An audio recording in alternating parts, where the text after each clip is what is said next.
This video is educational purposes only and does not constitute investment advice. Stock market investments carry risks. Viewers must conduct their own research. अस्सलाम वालेकुम। This is आफाक मंजर from standard capital securities, आपका fundamental analyst. पिछली video में हमने company snapshot के अंदर earnings वाले टेप को काफ़ी डिटेल में समझा था, उसके पीछे की लॉजिक समझी थी। आज हम इक्विटी रेशोज़ के ऊपर बात करेंगे कि इक्विटी रेशोज़ क्या होते हैं, ये हमें इन्वेस्टमेंट में कैसे हेल्प करते हैं और इनके पीछे की लॉजिक क्या होती है। तो चलिए स्क्रीन पे चलते हैं और देखते हैं कि हमारे कंपनी स्नैपशॉट scstrade.com पे आपको इक्विटी रेशोज़ किस तरह से मिलते हैं।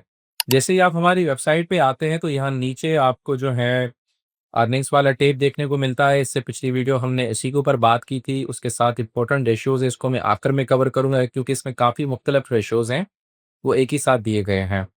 और आज जो हम मेजर बात करेंगे वो यहाँ पे इक्विटी रेशियोज़ के हवाले से हैं, इनमें जितने भी रेशियोज़ हैं। तो इक्विटी रेशियोज़ में सबसे ऊपर आपको बुक वैल्यू दिख रही होगी। सर इसका मतलब क्या होता है? देखिए, लाज़मी नहीं है कि स्टॉक प्राइस जो चल रही हो मार्केट के अंदर, वही कंपनी की रियल वैल्यू हो। रियल वैल्यू कुछ और हो सकती है और स्टॉक प्राइस कुछ और हो सकती है। मसलन जैसे ये कंपनी है, इसका जो स्टॉक प्राइस है, वो आज की तारीख में ₹265 के हिसाब से चल रहा है। लेकिन कंपनी की यहाँ पे बुक वैल्यू आपको ₹313 दिख रही है। तो सर इसका आसान अल्फाज में हमें मतलब समझा दें कि हम कैसे अंदाज़ा लगाएँ कि बुक वैल्यू अगर ज़्यादा है, तो हमें स्टॉक के अंदर इन्वेस्ट करना चाहिए, या अगर बुक वैल्यू हमें कम नज़र आ रही है, तभी जाके हम स्टॉक वैल्यू को आइडेंटिफ़ाई करें। तो बाज़ दफ़ा ऐसा होता है कि काफ़ी चीज़ें आपको स्टॉक मार्केट में बहुत महँगी मिल रही होती है। यानी अगर कंपनी की किताबों के अंदर कंपनी की जो रियल वैल्यू है पर शेयर की, वो मान लो कि ₹100 चल रही होती है, और स्टॉक मार्केट में अगर आप जब आप उसका शेयर खरीदने जाते हो, तो वो आपको अ, 150 से ₹200 की मिल रही होती है। यानी कि ₹50 से लेके ₹100 के प्रीमियम के ऊपर आपको मिल रही होती है। लेकिन बाज़ दफ़ा ऐसा भी होता है कि आपको स्टॉक मार्केट में काफ़ी चीज़ें जो हैं वो 100-200 वाली ₹50 के रेट पे भी मिल रही होती हैं। तो इन चीज़ों को देखना, इन चीज़ों को समझना बहुत ही ज़रूरी होता है ताकि आप एक अच्छा इन्वेस्टमेंट डिसीजन ले लें। वैल्यू इन्वेस्टिंग के हवाले से मिस्टर वॉरेन बफेट, जो दुनिया के सबसे जाने-माने बेहतरीन इन्वेस्टर हैं, वो पी रेशियो, बुक वैल्यू और इस तरह के रेशियोज़ को फ़ॉलो करता है। वो डीसीएफपी उनका एक वैल्यूएशन का मेथड है। तो बुक वैल्यू उन्हीं में से एक चीज़ आती है यहाँ पे। सर हमें थोड़ा इसका जो है आप और थोड़ा डिटेल में समझा दें ताकि हमें ये चीज़ें समझ में नहीं आई। तो इसका मैं आपको एक मिसाल देता हूँ। एक कंपनी है, लेट्स सपोज़ करते हैं कि स्टॉक मार्केट के अंदर अगर आप उस सारी की सारी कंपनी खरीद करना चाहते हैं, उसके जितने भी शेयर्स हैं, तो वो आपको ₹10,00,000 की मिल रही है। लेकिन वही कंपनी अगर आप खुद बनाना चाहेंगे, बिल्कुल एग्ज़ैक्ट उसके सारे असासे जो हैं, यानी कि वही बिल्डिंग, वही उसकी मशीनरी, अगर आप अभी जाके मार्केट से बिल्कुल वो सारी चीज़ें अगर लेने जाएँगे, तो वो आपको ₹15,00,000 की पड़ेगी। तो एक इंटेलिजेंट इन्वेस्टर यही देखता है कि अगर मैं खुद से जाके ये सारी चीज़ें अगर बाज़ार से लेके एक कंपनी को बनाऊँ, तो मुझे ₹15,00,000 की पड़ रही है। लेकिन मेरे पास ये अपॉर्च्युनिटी है कि मैं स्टॉक मार्केट के ज़रिए उसी कंपनी को ₹10,00,000 में खरीद कर सकता हूँ। तो आई होप कि इससे आपका थोड़ा-सा कॉन्सेप्ट क्लियर हो गया होगा कि बाज़ दफ़ा ऐसा होता है कि स्टॉक मार्केट के ज़रिए आपको सस्ती चीज़ें मिल रही होती है, और ये हमें कैसे पता चलता है? ये हमें बुक वैल्यू के ज़रिए पता चलता है। वैसे तो बुक वैल्यू के ऊपर मैंने एक अलग से वीडियो बना के रखी हुई है, तकरीबन 25 से 30 मिनट की वीडियो है, वो आप ज़रूर देखें। उससे आपको बहुत हद तक क्लैरिटी मिलेगी कि बुक वैल्यू क्या होती है और इन्वेस्टिंग पॉइंट ऑफ व्यू से हमें ये कैसे मदद देती है। मेरे ख़्याल से आपको शायद अभी भी इसका कॉन्सेप्ट क्लियर नहीं हुआ होगा, तो मैं आपको एक मिसाल देके एक चीज़ समझाता हूँ।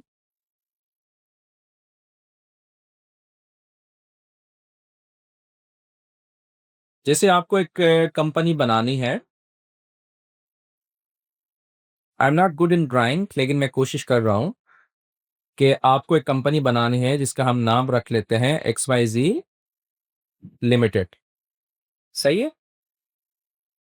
इस कंपनी में तकरीबन जो है कंपनी पे आप बनाने के लिए ज़ाहिर-सी बात है, उसके लिए हमें प्लॉट चाहिए, ज़मीन चाहिए जिस पे हम कंपनी बनाएँगे, तो वो आपको जो इसकी लैंड है, वो मान लो कि मिल रही है ₹5,00,000 की। और जब आप ज़मीन खरीद कर लेते हैं, तो उसके ऊपर आपको इमारत भी बनानी होती है। तो हम फ़र्ज़ करते हैं कि यहाँ पे हमें जो इसके ऊपर प्लांट बनेगा या बिल्डिंग बनेगी, वो ₹3,00,000 की बन जाएगी, हमारा इतना खर्चा आएगा। और बाकी के जो हैं, ज़ाहिर-सी बात है, जब ज़मीन भी ले ली, हमने इमारत भी बना दी, तो हमें मशीनरी भी चाहिए होती है कुछ प्रोडक्ट्स वग़ैरह बनाने के लिए। क्योंकि कंपनी है, ज़ाहिर-सी बात है वो कुछ ना कुछ तो बनाएगी ना, अपना कारोबार करेगी। जब वो कारोबार करेगी तो उसके लिए मशीनरी चाहिए, तो हमें मशीनरी खरीद करनी पड़ेगी। तो मशीनरी हम फर्स्ट करते हैं कि यहाँ पे हमें 2 लाख रुपए की मिलेगी। तो मैंने यहाँ पे मशीनरी को भी दर्ज कर दिया। तो मिल मिला के हम देखें तो ये जो कंपनी है जो हम बनाना चाहते हैं वो हमें 10 लाख रुपए की पड़ेगी। अगर हमारे पास 10 लाख रुपए होंगे तो हम XYZ लिमिटेड को बना सकते हैं। लेकिन आप बीइंग एन ओनर आपके पास जस्ट 7 लाख रुपए हैं। तो आप क्या करते हो?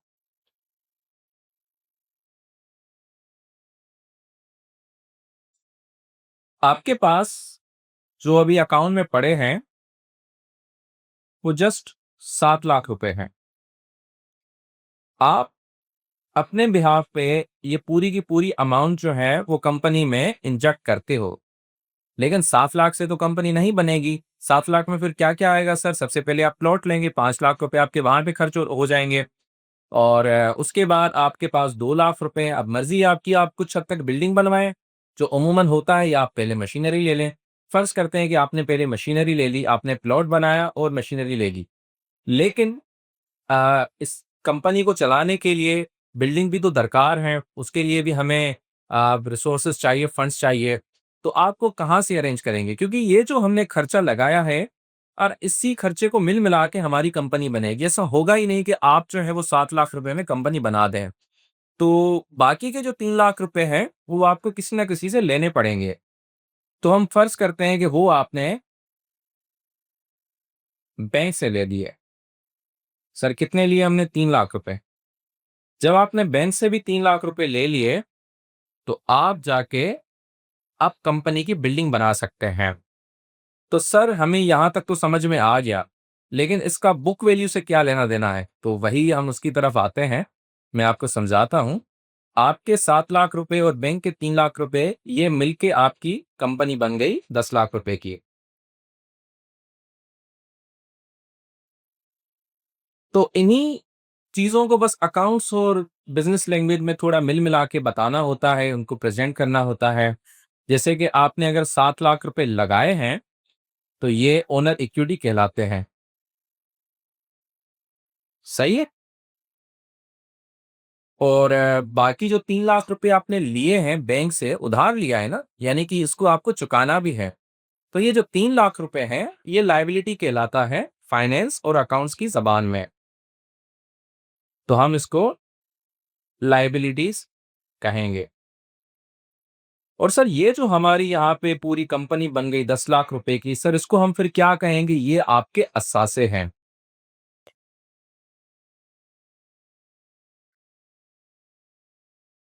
इनको हम एसेट्स कहेंगे। तो यहाँ पे अब आप एक चीज़ समझो, आपने ये कंपनी बनाई, कंपनी ने कारोबार किया और कंपनी के अंदर ये सारी चीज़ें मौजूद हैं। आपको 10 लाख रुपए लगे, ये कंपनी आपने खुद से बनाई। लेकिन क्या होता कि आप ये बनी-बनाई कंपनी खरीद करते स्टॉक मार्केट के ज़रिए, ये कंपनी यहाँ पे लिस्ट होती, वो आगे का प्रोसेस है, लेकिन जो लोग फ़ैमिलियर हैं, वो समझ जाएँगे मैं क्या कहना चाहता हूँ। तो जो लोग इस कंपनी को स्टॉक मार्केट के ज़रिए खरीद करना चाहते हैं, उनके पास अगर 7 लाख रुपए भी होते, तो क्या पता ये कंपनी उनको मिल जाती, अगर कंपनी अंडर वैल्यूड होती। लेकिन आज के दिन अगर हम ये देखना चाहें कि इस कंपनी की वैल्यू कितनी है, इस कंपनी की किताबों के अंदर वैल्यू कितनी है, तो वो हमें कैसे पता चलेगा? वो हमें ऐसे पता चलेगा कि आप कोई सी भी कंपनी अगर आप स्टॉक मार्केट में देख रहे हो, जो भी लिस्टेड कंपनी है, आप हेस्कोल देखो, पीएसओ देखो, कोई भी आप जो है कंपनी आप वहाँ पे देखना चाहते हो, आप उसकी बुक वैल्यू ये देख सकते हो, उससे अंदाज़ा ये लगा सकते हो कि अगर आज के दिन पूरी की पूरी कंपनी को बेचा जाए, जितने भी उसके असासे हैं, जिसकी जितनी भी उसकी ज़मीनें हैं, बिल्डिंग हैं, मशीनरी हैं, गाड़ियाँ हैं, ये सारी चीज़ें बेचने के बाद और कंपनी के ऊपर जितने भी वाजिबात हैं, जैसे किसी बैंक का कर्जा है, किसी को सर्विस देनी है, ये सारी चीज़ें दे दिलाने के बाद जो कंपनी के पास बचेगा, वो कंपनी की बुक वैल्यू होती है। तो बस वही चीज़ें होती है, वो आपको देखनी होती हैं।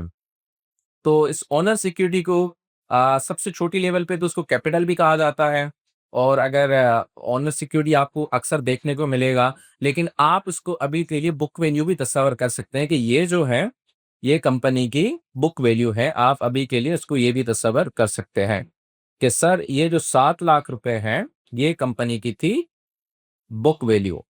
ठीक है? यानी अगर कंपनी आज के दिन बेची जाए, 10 लाख रुपए की कंपनी बिकेगी, 3 लाख रुपए के अपने बैंक को बाजबात दे दिए जाएँगे, बाकी के जो पैसे बचे वो कंपनी की किताबों के हिसाब से बुक वैल्यू है। अब मैं थोड़ा-सा आपको जस्ट एक एडवांस लेवल की बात बताना चाहूँगा आपके कॉन्सेप्ट्स को आसान करने के लिए, कि अगर ये कंपनी लिस्ट होती स्टॉक मार्केट पे और इसके 1 लाख शेयर्स होते, तो हर शेयर की जो बुक वैल्यू है वो ₹7 होती। यानी कि 1 लाख शेयर्स की जो मालियत है वो 7 लाख बनती और हर शेयर ₹7 का है। तो वही कंपनी की जो बुक वैल्यू स्टॉक मार्केट में देखी जाएगी वो ₹7 की होगी, लेकिन ये ज़रूरी नहीं है कि कंपनी का स्टॉक प्राइस भी ₹7 ही चल रहा हो, क्योंकि ये डिमांड एंड सप्लाई के हिसाब से चल रहा होता है। वो ₹10 का भी हो सकता है, वो ₹5 का भी हो सकता है। तो वहाँ से इस चीज़ को देखा जाता है। तो आई होप कि आपका कॉन्सेप्ट यहाँ पे क्लियर हो गया होगा। तो हम यहाँ पे बुक वैल्यू के हिसाब से ये चीज़ देखेंगे कि यहाँ पे आप देखें कि कंपनी की जो बुक वैल्यू है वो फाइनेंशियल ईयर 2025 के एंड में ₹313 की थी। यहाँ पर अगर आप देखें, यहाँ पे भी आप देख सकते हैं कि फाइनेंशियल ईयर 2025 के हिसाब से कंपनी की जो बुक वैल्यू है वो दो ₹313 की है। और सर हमें थोड़ा ये आप कैलकुलेट करके बताएँ। आपने ये मिसाल तो दे दी, लेकिन हम चाहते हैं कि हमें आप ये ₹313 का भी जो अमाउंट है वो कहाँ से है, ये भी हमें अगर आप करना सिखा देंगे तो हमारे लिए आसानी होगी। तो हम बिल्कुल इसको भी कैलकुलेट करेंगे। हम चलते हैं अपनी वर्किंग शीट पे।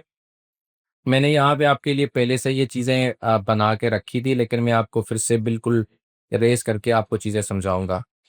तो यहाँ पे आप देखें कि कंपनी की बुक वैल्यू के लिए मैंने आपको क्या कहा था कि हमें क्या दरकार है। कंपनी की बुक वैल्यू हमें कैसे पता चलेगी? कंपनी की बुक वैल्यू जो कंपनी की ओनर्स इक्विटी है, उसको जब हम डिवाइड करेंगे कंपनी के टोटल नंबर ऑफ शेयर से, तो आपको बुक वैल्यू पर शेयर मिल जाएगी। तो सर यहाँ पे इसका अगर आप फ़ॉर्मूला लिखते हैं तभी भी हमारे लिए आसानी हो जाएगी, तो मैं इसका फ़ॉर्मूला भी यहाँ पे लिख देता हूँ कि सर हमें बुक वैल्यू कैसे देखने को मिलेगी?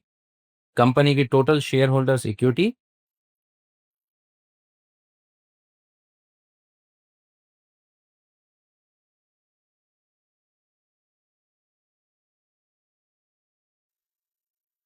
इसको जब जब आप अगर डिवाइड करेंगे कंपनी के टोटल नंबर ऑफ शेयर से,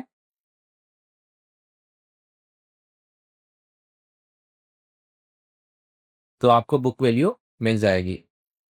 सर अगर आप हमें ये कैलकुलेट करके भी दिखा देते तो हमारे लिए आसानी हो जाती, तो बिल्कुल हम इसको कैलकुलेट करके भी देखते हैं। मैंने यहाँ पे पहले कैलकुलेट कर रखी थी आपके लिए चीज़ें।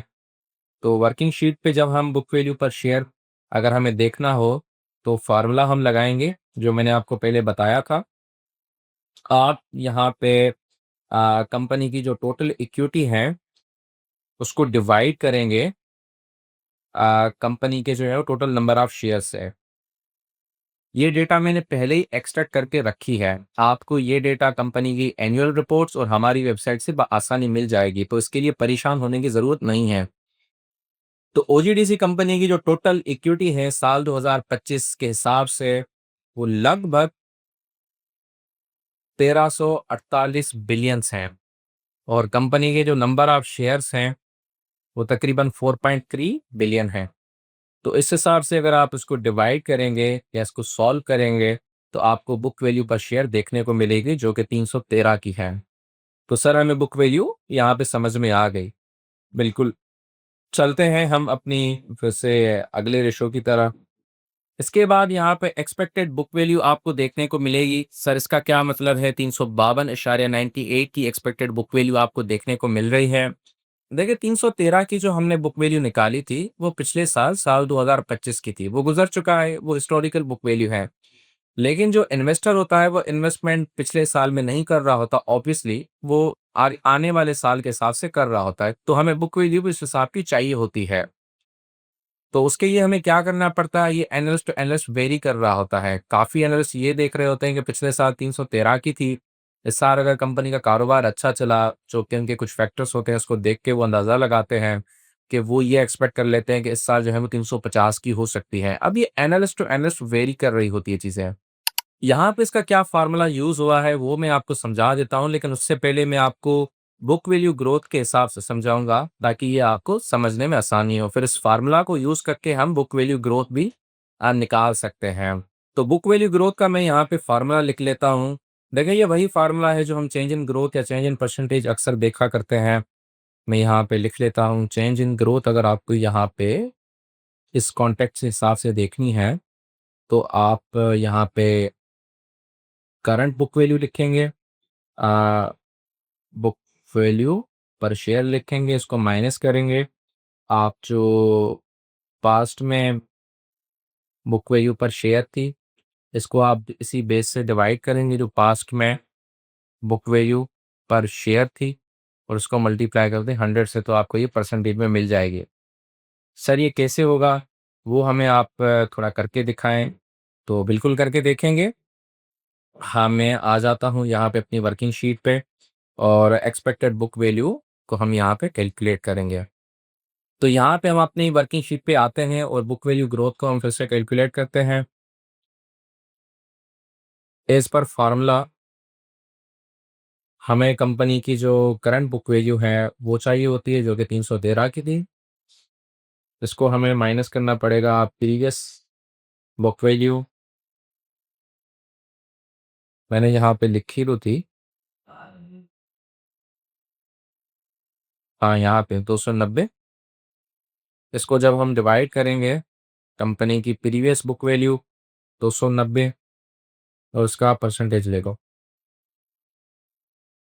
तो देखें आप 7.18% के हिसाब से कंपनी की जो बुक वैल्यू है वो ग्रो कर रही है। अगर हम यहाँ पे देखें तो expected book value growth, sir ये क्या होता है, ये भी बिल्कुल वही फार्मूला है। यहाँ पर बस ये करना पड़ेगा कि करंट ईपीएस वाली जगह पे आपको फ्यूचर की ईपीएस यहाँ पे जो क्रेडिट यहाँ पे करके आएंगे वो रखनी पड़ेगी, और पास्ट वाली बुक वैल्यू पर शेयर के हिसाब से आपको जो है वो करंट बुक वैल्यू शेयर जो हमारी साल 2025 की थी वो रखेंगे, तो आपको एक्सपेक्टेड बुक वैल्यू ग्रोथ भी आपको देखने को मिलेगी। और सबसे इंपॉर्टेंट रेशो यहाँ पे है प्राइस टू बुक वैल्यू। उसके ऊपर को मैंने एक वीडियो बना के रखी है, आप वो जाके चेक कीजिएगा। लेकिन मैं आपको यहाँ पे ये समझाना चाहता हूँ कि प्राइस टू बुक वैल्यू का मतलब क्या होता है। पहले मैं इसका फार्मूला लिख लेता हूँ, क्योंकि मैं ये अज्यूम करके चलता हूँ कि आप बिल्कुल नए हैं और स्टॉक मार्केट को आप बिल्कुल शुरू से समझना चाहते हैं। तो इसमें कंपनी की स्टॉक प्राइस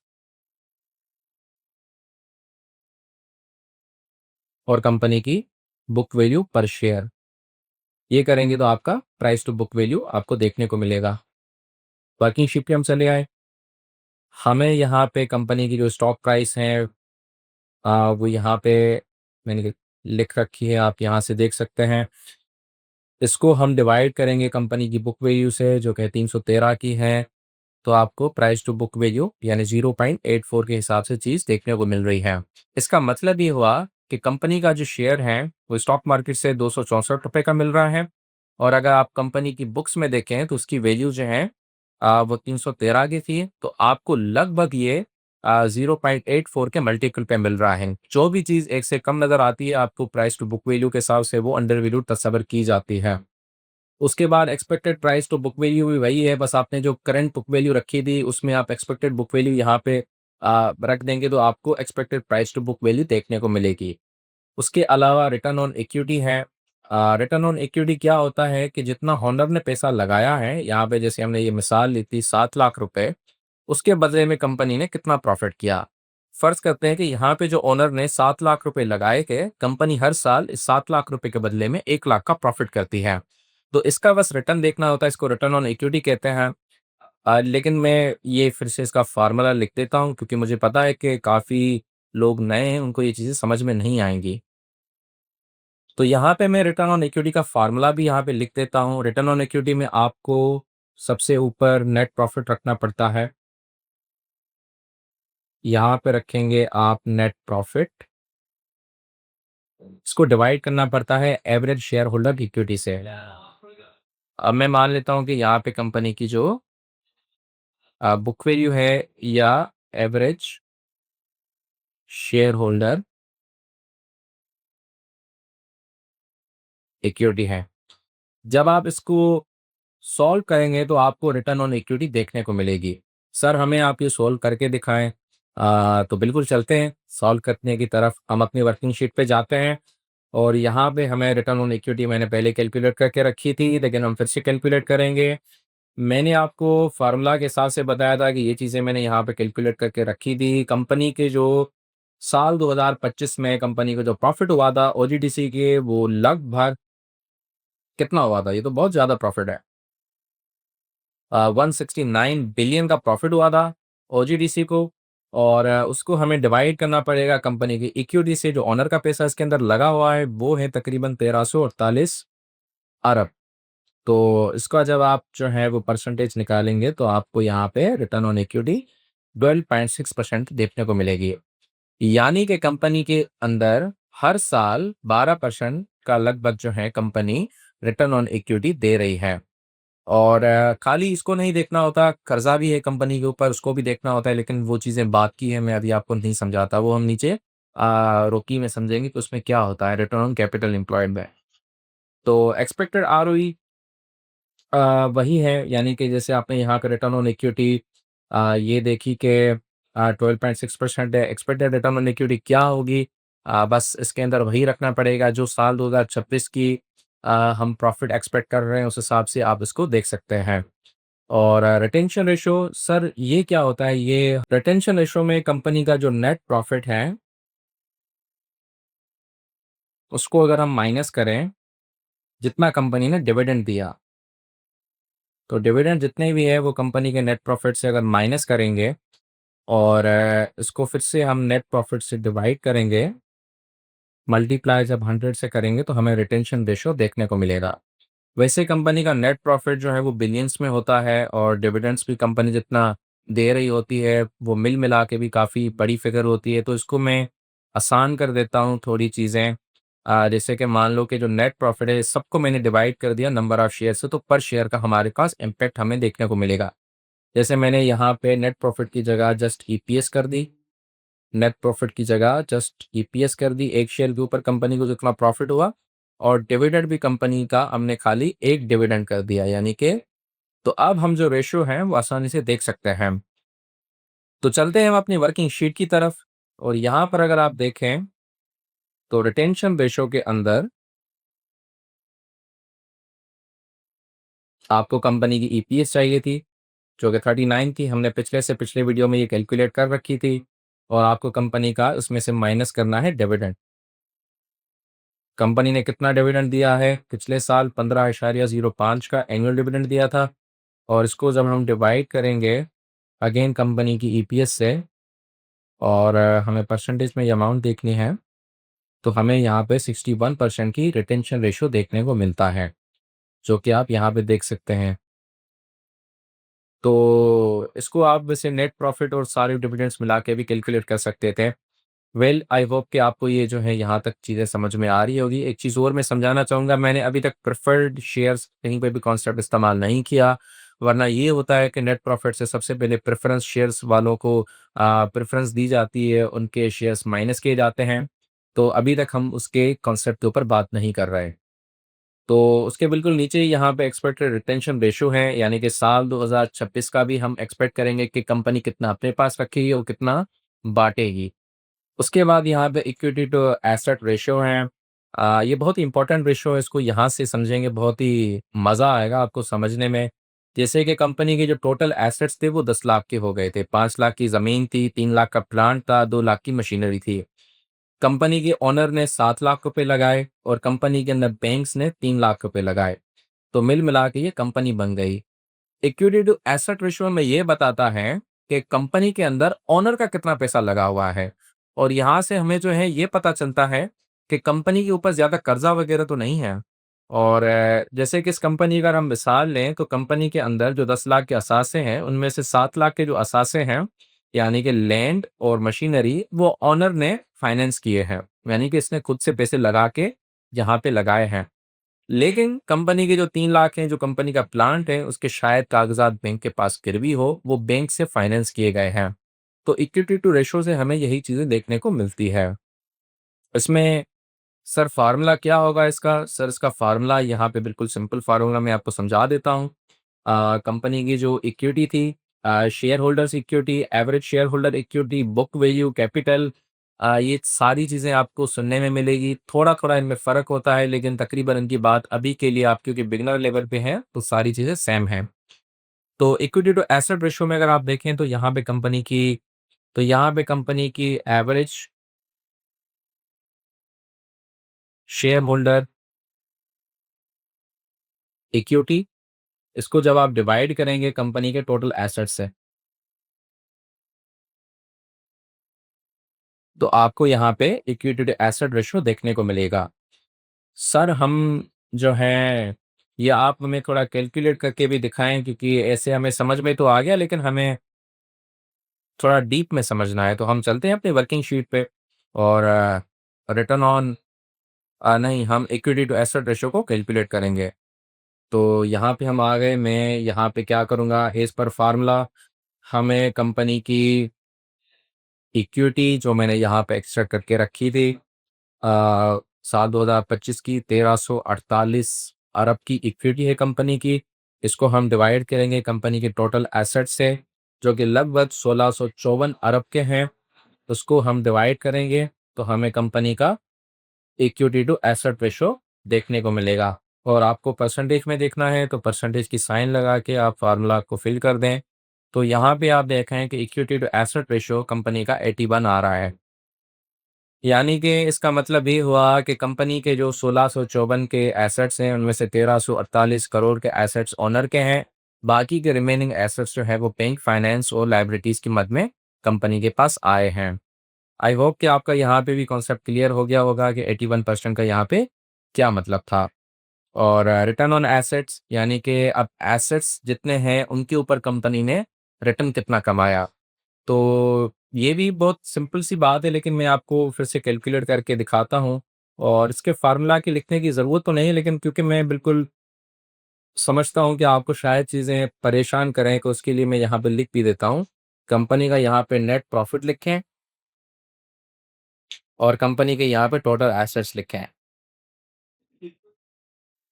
तो आपको रिटर्न ऑन एसेट्स देखने को मिलेंगे कि कंपनी के जो एसेट्स थे उनसे कंपनी ने कितना एफिशिएंटली उनको यूज़ किया। तो रिटर्न ऑन एसेट को हम कैसे कैलकुलेट करेंगे, मैं यहाँ पे एक फार्मूला दिया हुआ था, लेकिन हम फिर से इसको कैलकुलेट करते हैं। तो रिटर्न के लिए हम अपनी कंपनी के नेट प्रॉफिट पे जाएंगे। जितना कंपनी ने कमाया था 169 बिलियन, लगभग ये 170 अरब बनते हैं। और इसको जो है डिवाइड करेंगे हम कंपनी की नेट इक्विटी, और इसको हम डिवाइड करेंगे कंपनी के टोटल एसेट जो कि 1654 अरब के हैं। और आप परसेंटेज में चाहिए तो आप यहाँ पे देख सकते हैं कि कंपनी ने तकरीबन 10% का रिटर्न ऑन एसेट्स दिए हैं। तो आप यहाँ पे देख सकते हैं कि कंपनी ने तकरीबन 10% का रिटर्न ऑन एसेट्स दिया है। बस यही है। अगर मैं आपको ये करके समझाऊं कि जो 10 लाख रुपए हैं कंपनी के जो एसेट्स थे, ये सारे प्लांट एंड मशीनरी, हर साल अगर 1 लाख रुपए का प्रॉफिट देते हैं तो ये 10% का रिटर्न ऑन एसेट्स, ताकि कंपनी ने अपने एसेट्स इतने जो रिटर्न है वो जनरेट किया। और उसके बाद लास्ट में आता है रिटर्न ऑन कैपिटल एम्प्लॉयड। अगर हम ये देखें कि 7 लाख रुपए के ऊपर कंपनी ने हर साल 1 लाख रुपए कमाए, तो कुछ हद तक वो भी मिसलीडिंग होता है, क्योंकि हम इसमें बैंक से जो 3 लाख रुपए लिए हैं उसको इग्नोर कर देते हैं। अगर हम खाली बैंक वाले देखें कि बैंक के जो 3 लाख रुपए कंपनी ने इसके अंदर आए थे, तो यहाँ पे 10 लाख रुपए की फिगर होती है, क्योंकि रिटर्न तो जो 1 लाख रुपए बनता है वो उन सब पे बनता है, तो वो भी मिसलीडिंग होता है। तो हमें ये देखना होता है कि इन दोनों को मिला के, यानी 10 लाख रुपए के ऊपर जिसमें से 7 लाख रुपए ओनर के थे और 3 लाख रुपए जो है वो कंपनी के ऊपर कर्जा वगैरह था, उसको मिला के कंपनी ने कितना रिटर्न कमाया। तो उसको हम रिटर्न ऑन कैपिटल एम्प्लॉयड से देखते हैं कि जैसे कि 7 लाख रुपए का कैपिटल ओनर लाया और 3 लाख रुपए का कैपिटल जो है वो कंपनी से बैंक लिया गया। तो इससे हमें 10 लाख रुपए की अमाउंट देखने को मिलती है। तो इसके ऊपर जो रिटर्न आएगा जैसे कि 10 लाख रुपए, तो वो कंपनी का रॉकी, या कुछ लोग इसको रोस भी कहते हैं और कुछ लोग इसको रिटर्न ऑन कैपिटल एम्प्लॉयड कहते हैं। तो sir return on capital employed का फार्मूला यहाँ पे मैं लिख देता हूँ, आपके लिए समझने में आसानी होगी। एक चीज़ मैं यहाँ पे लिख रहा हूँ जिसको हम कहते हैं ईबिट। सर ये क्या होता है, ये होता है earning before interest and taxes, और इसको हम डिवाइड करेंगे कंपनी की एवरेज शेयर होल्डर इक्विटी से। इसमें से माइनस करेंगे कंपनी के जो लॉन्ग टर्म डेट हैं। लॉन्ग टर्म लायबिलिटीज़ कर लेते हैं। काफ़ी इन्वेस्टर यहाँ पे खाली लॉन्ग टर्म डेब्ट को देखते हैं, काफ़ी इन्वेस्टर यहाँ पे लॉन्ग टर्म लायबिलिटीज़ को कंसीडर कर रहे होते हैं। वो हर किसी का अलग-अलग अपना-अपना फंडा होता है, कोई फाइनेंसिंग के हिसाब से देख रहा होता है, कोई ऑपरेटिंग के हिसाब से देख रहा होता है। मैं बेसिकली यहाँ पे लॉन्ग टर्म लायबिलिटीज़ को देख रहा होता हूँ और कुछ इन्वेस्टर जो हैं और कुछ इन्वेस्टर को यहाँ पे टोटल डेट को भी देख रहे होते हैं। तो बस इस फ़ॉर्मूले में अगर आप जैसे इसको करेंगे तो आपको जो है वो रोकी यानी कि रोस देखने को मिलेगा। ये दोनों चीज़ें मिला के यहाँ पे कैपिटल एम्प्लॉयड बनती है और ये जो है हमारा ईबिट है, earning before interest and taxes. तो हम चलते हैं अपनी वर्किंग शीट पे और रोस को कैलकुलेट करते हैं कि वो हमें कितना मिलेगा। तो रोस को कैलकुलेट करने के लिए मैं यहाँ पे फ़ॉर्मूला लिख लेता हूँ। रोस को कैलकुलेट करने के लिए यहाँ पे हम क्या करेंगे, मैंने आपको बताया कि कंपनी का सबसे पहले हमें ईबिट लेना है, 285 बिलियन का है, उसको हम डिवाइड करेंगे कंपनी के